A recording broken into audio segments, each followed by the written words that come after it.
नमस्कार। महाराष्ट्र में चुनावी बिगुल बजने के बाद कांग्रेस, राष्ट्रवादी कांग्रेस पार्टी, शरद पवार और शिवसेना यूबीटी के गठबंधन महाविकास अघाड़ी में सीट बंटवारे को लेकर रस्साकसी भी चरम पर पहुंच गई है। शिवसेना यूबीटी सीटों की दावेदारी को लेकर कांग्रेस को दोहरा दबाव बनाने की कोशिश कर रही है, मगर प्रदेश कांग्रेस के नेता लोकसभा की तरह बहुत गुंजाइश देने के लिए तैयार नहीं है। राज्य में 288 सीटों पर करीब 250 सीटों पर महाविकास अघाड़ी में लगभग सहमति बन गई है। 30 से 35 सीटों पर काफी खींचतान है।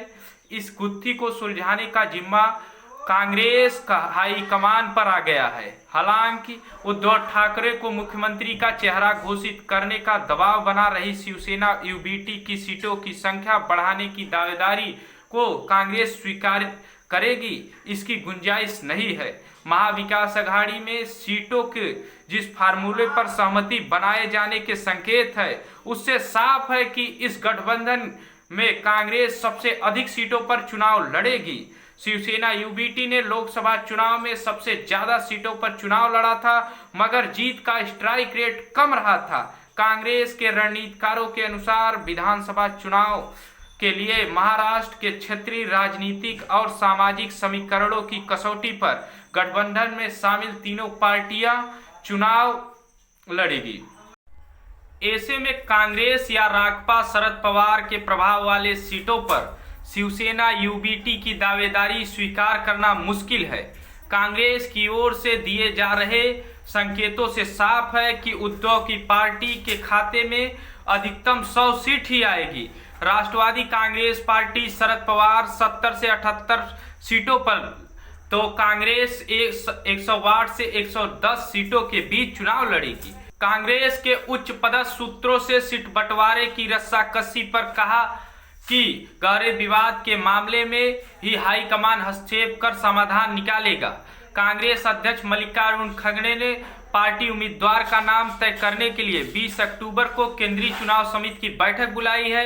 अगले सप्ताह के प्रारंभ में कांग्रेस अपने प्रत्याशियों की पहली सूची जारी कर देगी। कांग्रेस और शिवसेना यूबीटी के कुछ सीटों के लेकर अनबन दिखाई दे रही है।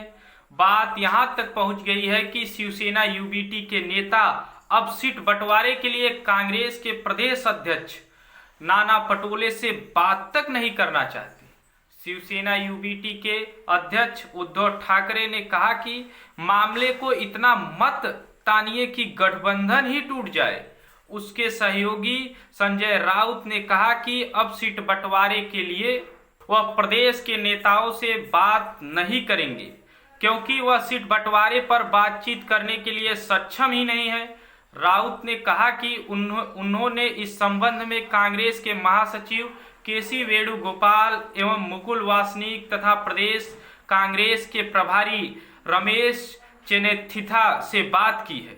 इसके अलावा हम राहुल गांधी से भी बात करेंगे, क्योंकि समय कम रह गया है और लंबित मामलों में जल्द से जल्द निर्णय होना चाहिए और निर्णय की स्थिति में हमें नुकसान हो सकता है।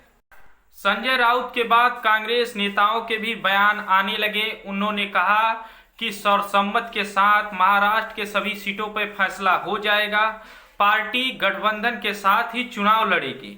इंडिया गठबंधन भाजपा गठबंधन को बुरी तरह हराएगा और मुख्यमंत्री पद की जहां तक बात है, तो चुनाव जीतने के बाद हम मुख्यमंत्री पद का फैसला कर लेंगे। लेकिन शिवसेना यूबीटी की तरफ से यह कहा जा रहा है कि मुख्यमंत्री का चेहरा उद्धव ठाकरे को घोषित किया जाए, लेकिन कांग्रेस यह चाहती नहीं।